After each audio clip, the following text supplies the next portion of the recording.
नमस्कार दोस्तों, मैं आप सभी का स्वागत करती हूं आपके अपने ही यूट्यूब चैनल लॉजिक आईक्यू में। आज के हम इस वीडियो में रीजनिंग के प्रैक्टिस सेट 8 को कवर करेंगे, जिसमें रीजनिंग के 10 अति महत्वपूर्ण प्रश्नों को स्टेप बाय स्टेप सॉल्व करना बताऊंगी। दोस्तों, ये सारे प्रश्न आने वाले आगामी हर एक एग्जाम के लिए बेहद महत्वपूर्ण साबित होने वाला है, इसलिए वीडियो को बिना स्किप किए लास्ट तक जरूर देखें। तो चलिए दोस्तों, अब हम प्रश्न संख्या 1 की तरफ बढ़ते हैं। और हाँ, अगर आप एसएससी, रेलवे या किसी भी कॉम्पिटिटिव एग्जाम की प्रिपरेशन कर रहे हैं तो ये प्रैक्टिस सेट आपके लिए बेहद महत्वपूर्ण साबित होने वाला है। ये रहा प्रश्न नंबर 1। प्रश्न नंबर 1 कर किसी निश्चित कूट भाषा में यदि TREE को SQDD लिखा जाता है तो CUSHION को कैसे लिखा जाएगा। दोस्तों, ये जो मेरा क्वेश्चन है ये कोडिंग डिकोडिंग से रिलेटेड है और ये प्रश्न कह रहा है कि जिस प्रकार कोड के रूप में ट्री को यानी TREE को ASQDD लिखा गया है, उसी प्रकार हम लोगों को भी CUSHION को कोड के रूप में लिखना है। दोस्तों, सबसे पहले हम ये समझने का कोशिश करेंगे कि ये प्रश्न ट्री को कोड के रूप में ASQDD कैसे लिखा है।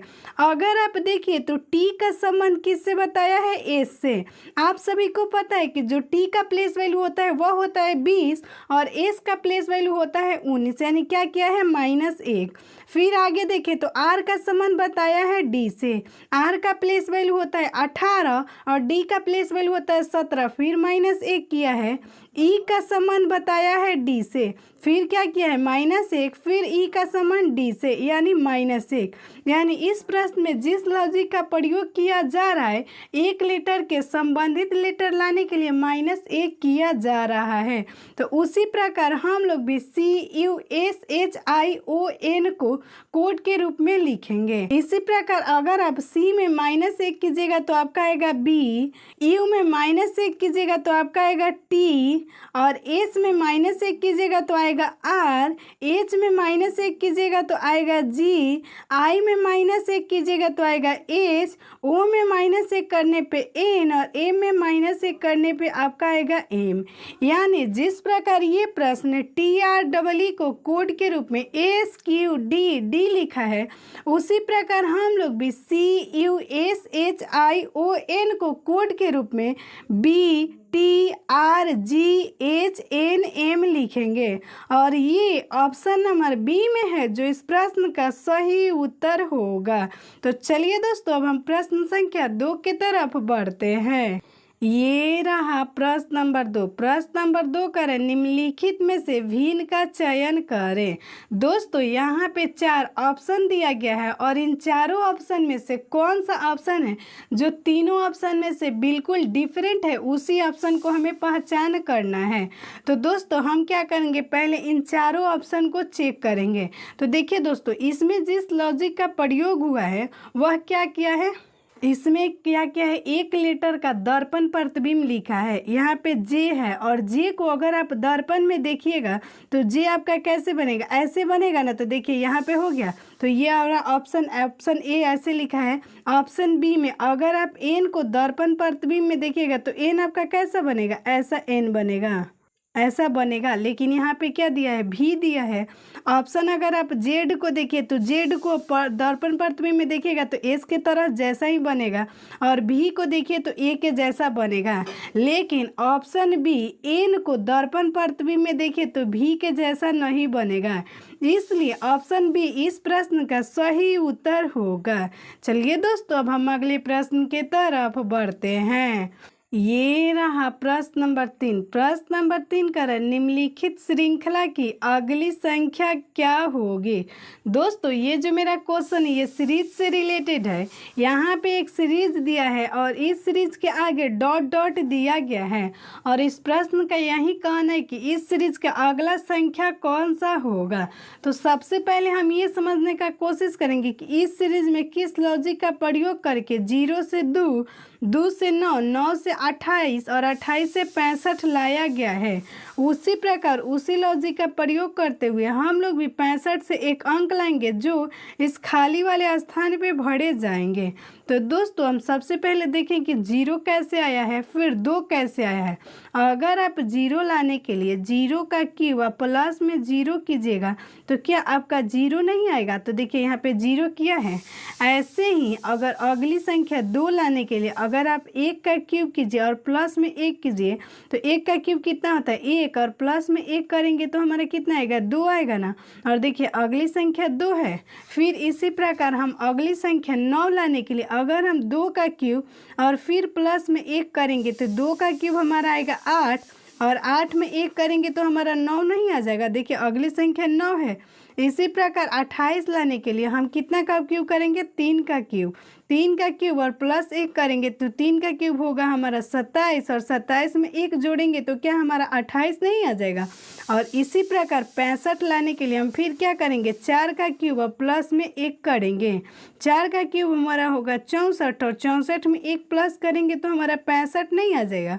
और इसी लॉजिक का प्रयोग करते हुए अब हम लोग आगे क्या करेंगे, यहाँ पे 4 का क्यूब किया ना तो अब हम 5 का क्यूब करेंगे और 5 का क्यूब में प्लस 1 करेंगे तो 5 का क्यूब हमारा होगा 125, और 125 में 1 प्लस करेंगे तो हमारा आएगा 126, और 126 ऑप्शन नंबर बी में है जो इस प्रश्न का सही उत्तर होगा।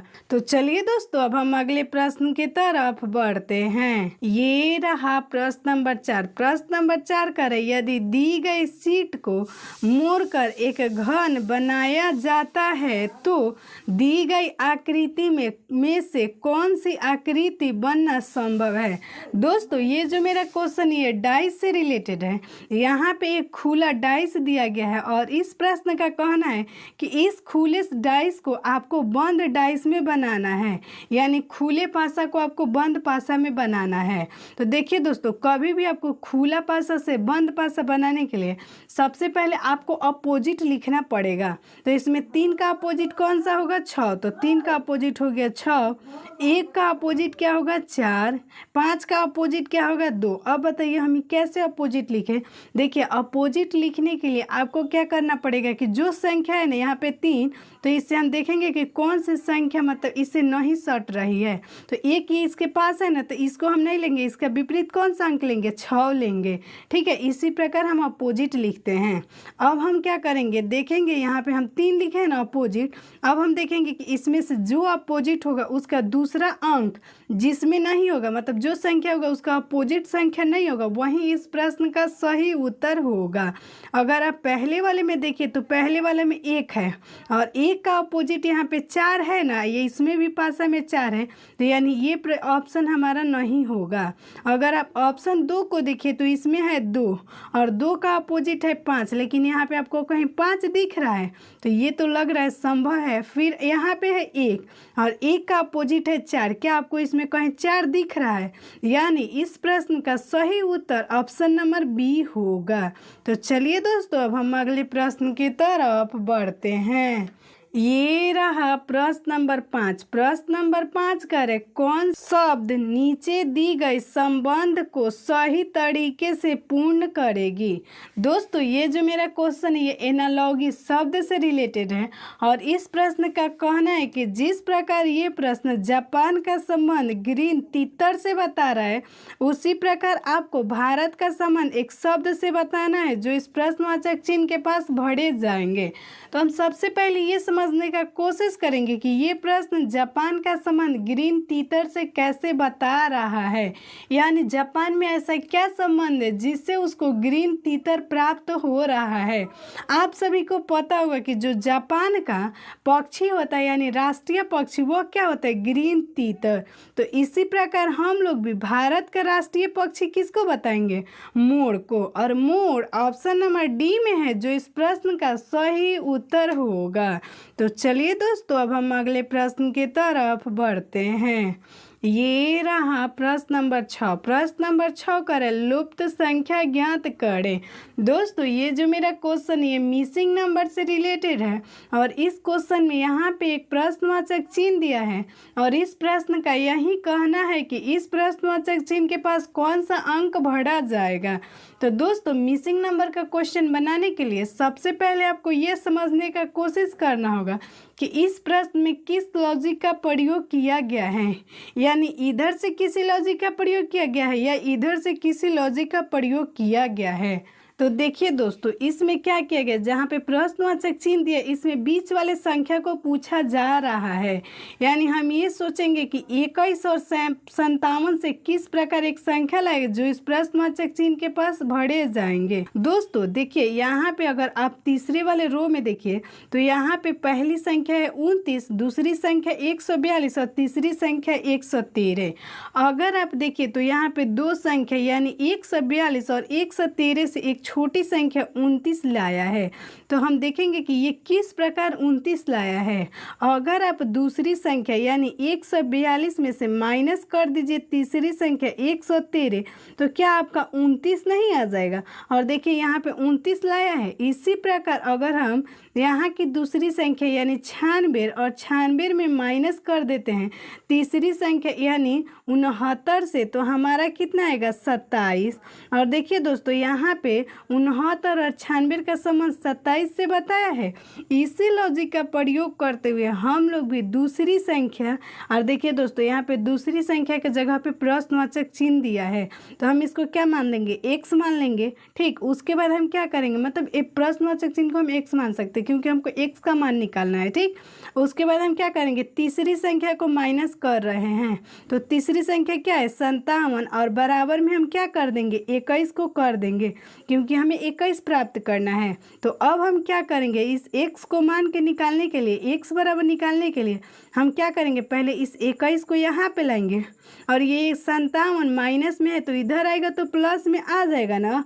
अब हम 57 में 21 को ऐड करेंगे तो हमारा कितना आएगा 78। 78 ऑप्शन नंबर डी में है जो इस प्रश्न का सही उत्तर होगा। तो चलिए दोस्तों अब हम अगले प्रश्न की तरफ बढ़ते हैं। ये रहा प्रश्न नंबर 7। प्रश्न नंबर 7 करें यदि a का अर्थ प्लस b का अर्थ माइनस c का अर्थ गुना तथा d का अर्थ भाग है तो निम्नलिखित व्यंजन का मान ज्ञात करें। दोस्तों इस प्रश्न का कहना है कि जिस प्रकार इसमें a का मतलब अर्थ बताया गया, मतलब जहाँ पे a दिया है वहाँ पे आपको क्या लिखना है प्लस, b के जगह माइनस लिखना है, c के जगह गुना का चिन्ह देना और d के जगह भाग का चिन्ह देकर इस व्यंजन को सॉल्व करना है। तो चलिए हम सॉल्व करते हैं। सबसे पहले इसको हम लिख लेंगे तो ये हमारा हो जाएगा 24, उसके बाद है d, फिर 8 a, 12 c a, उसके बाद 12 c, उसके बाद है 4 और 4 के बाद है b और उसके बाद है 6। ठीक, अब हम क्या करेंगे, देखेंगे कि a के जगह पे इसे क्या लिखा है प्लस, तो हम भी a के जगह पे क्या लिख देंगे प्लस लिख देंगे।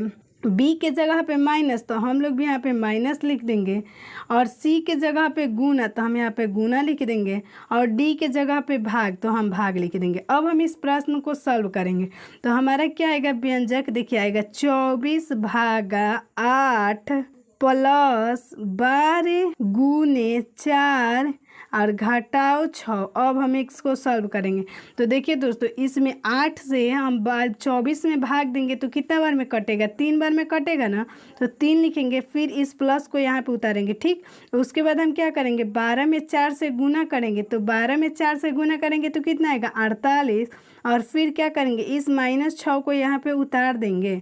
अब हम इस 3 को ऐसे ही लिख दे रहे हैं और 48 में से अगर आप 46 माइनस कीजिएगा तो आपका कितना आएगा 42 और 42 में अगर आप 3 जोड़ दीजिएगा तो कितना आएगा आपका 45 आएगा ना।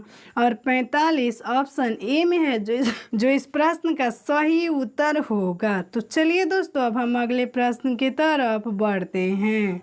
ये रहा प्रश्न नंबर 8। प्रश्न नंबर 8 का है उपमा ज्ञात करें। यानी जिस प्रकार ये प्रश्न 226 का संबंध 213 से बता रहा है, उसी प्रकार ये प्रश्न हम लोगों से पूछ रहा है कि 302 का संबंध किस अंक से होगा जो इस प्रश्नवाचक चिन्ह के पास भरे जाएंगे। दोस्तों ये जो मेरा क्वेश्चन है ये एनालॉजी रीजनिंग से रिलेटेड है और इस प्रश्न का कहना है कि जिस प्रकार 226 से 213 लाया गया है, उसी प्रकार आपको भी 302 से एक अंक लाना है जो इस प्रश्नवाचक चिन्ह के पास भरे जाएंगे। तो दोस्तों हम सबसे पहले ये समझने का कोशिश करेंगे कि ये प्रश्न 226 से 213 कैसे लाया है। अगर आप 226 से 213 लाने के लिए अगर आप माइनस में 13 कर दीजिएगा तो क्या आपका 213 नहीं आ जाएगा, क्योंकि 13 दूनी 26 होता है, तो इसमें कितना हुआ है माइनस में 13। इसी प्रकार हम फिर 302 में भी माइनस में 13 कर देंगे तो हमारा कितना आएगा 289 और 289 ऑप्शन नंबर बी में है जो इस प्रश्न का सही उत्तर होगा। तो चलिए दोस्तों अब हम अगले प्रश्न की तरफ बढ़ते हैं। ये रहा प्रश्न नंबर 9। प्रश्न नंबर 9 कर एक व्यक्ति की ओर इशारा करते हुए कल्याण ने कहा, उनका पोता मेरे भाई का इकलौता पुत्र है। उस व्यक्ति का कल्याण से क्या संबंध है। दोस्तों ये जो मेरा क्वेश्चन ये ब्लड रिलेशन से रिलेटेड है और ये प्रश्न कह रहा है कि एक व्यक्ति के तरफ इशारा करते हुए कल्याण ने कहा। तो हम सबसे पहले एक व्यक्ति बनाएंगे। ठीक, इस क्वेश्चन को सॉल्व करते हैं। सबसे पहले हम यहाँ पे एक व्यक्ति बना दे रहे हैं। ये हमारा हो गया व्यक्ति और एक व्यक्ति की तरफ इशारा करते हुए कल्याण ने कहा, तो हम कल्याण को के से सूचित कर दे रहे। ठीक, कल्याण ने कहा उनका पोता, यानी ये जो व्यक्ति है व्यक्ति का पोता। तो जो व्यक्ति का पोता है ये इनसे पीढ़ी नीचे ना आएगा, तो हम यहाँ पे पोता ही सीधे लिख दे रहे हैं। तो इन दोनों में किसका संबंध हो जाएगा, दादा और पोता का संबंध हो जाएगा। ठीक, ये लड़का में और इसमें किस में, इस मतलब पोता में। ठीक, उसके बाद बोला रहा है मेरे भाई का इकलौता पुत्र है। ये जो कल्याण बोल रहा है कि ये जो लड़का है ना इसका जो पोता है वह मेरे भाई का यानी कल्याण का भाई, तो हम भाई को बी से सूचित कर दे रहे हैं, भाई का इकलौता पुत्र है। तो ये जो ये पोता है ना ये इसका इकलौता पुत्र है। तो पूछा जा रहा है कि इस व्यक्ति का कल्याण से क्या संबंध है। तो देखिए दोस्तों इस प्रश्न में कहा जा रहा है कि भाई जो के और बी है यानी कल्याण है ये कल्याण का भाई है बी। ठीक, और इन दोनों का मतलब पोता है, इसका पोता मतलब इसका बेटा है। कौन, ये जो है पोता है तो ये इसका बेटा है। तो अगर इसकी ये दादा लग रहे हैं ये जो इंसान है, तो इस ये जो कल्याण है कल्याण के ये कौन लगेंगे, पिता ही तो लगेंगे। अगर ये कल्याण के पिता होंगे तभी तो इनका ये पोता होगा। तो इनका जो कल्याण होगा कल्याण का ये मतलब कौन लगेगा, बेटा लगेगा, क्योंकि मतलब भाई का बेटा तो बेटा ही ना लगेगा। लेकिन इसमें इस व्यक्ति से और कल्याण का संबंध पूछा जा रहा है तो कल्याण इनको क्या बोलेगा, पिता बोलेगा, और पिता ऑप्शन बी में है जो इस प्रश्न का सही उत्तर होगा। दोस्तों इस प्रकार के क्वेश्चन को आप एक बार खुद से सॉल्व करने का कोशिश ज़रूर करें। तो चलिए दोस्तों अब हम इस प्रैक्टिस सेट के लास्ट क्वेश्चन यानी 10 के तरफ बढ़ते हैं। ये रहा प्रश्न नंबर 10। प्रश्न नंबर 10 करें नीचे दी गई आकृति में कितने त्रिभुज है। यहाँ पे एक डायग्राम दिया गया है और इस डायग्राम में कुल त्रिभुज का संख्या कितना है यही हमसे पूछा जा रहा है। दोस्तों ये जो मेरा क्वेश्चन ये का फिगर काउंटिंग से रिलेटेड है और देखिए फिगर काउंटिंग का क्वेश्चन बनाने के लिए सबसे पहले आपको फिगर गिनना आसान मतलब आना चाहिए और कुछ रूल्स भी होता है, लेकिन इसमें कोई रूल्स नहीं लगेगा तो हम नहीं बताएंगे। ठीक, हम बता रहे हैं कि बस इसमें कितने त्रिभुज है, क्योंकि इसमें किसी रूल्स का प्रयोग नहीं होगा, आसानी से निकल जाएगा कि कुल त्रिभुज का संख्या कितना है। ये रहा 1, ये हो गया 2, ये हो गया 3, ये हो गया 4, ये हो गया 5 और ये कि जो बड़ा सा है ये भी तो एक त्रिभुज है, तो ये हो गया 6। यानी इस आकृति में कुल त्रिभुज का संख्या 6 है और 6 ऑप्शन नंबर देखिए दोस्तों यहाँ पे 9 हो गया है, गलती से टाइप हो गया है, इसको हम लोग बना दे रहे हैं 6। 6 ऑप्शन नंबर बी में है जो इस प्रश्न का सही उत्तर होगा। दोस्तों इस प्रैक्टिस सेट में इतना ही क्वेश्चन, अगले प्रैक्टिस सेट में हम और सारे क्वेश्चन को करेंगे और इन सभी क्वेश्चन को आप एक बार खुद से सॉल्व करने का कोशिश ज़रूर कीजिएगा, जिससे आपका प्रैक्टिस नेक्स्ट लेवल तक जाएगा। तब तक के लिए आप स्वस्थ रहें, मस्त रहें और अपनी पढ़ाई में व्यस्त रहें। Bye bye, take care.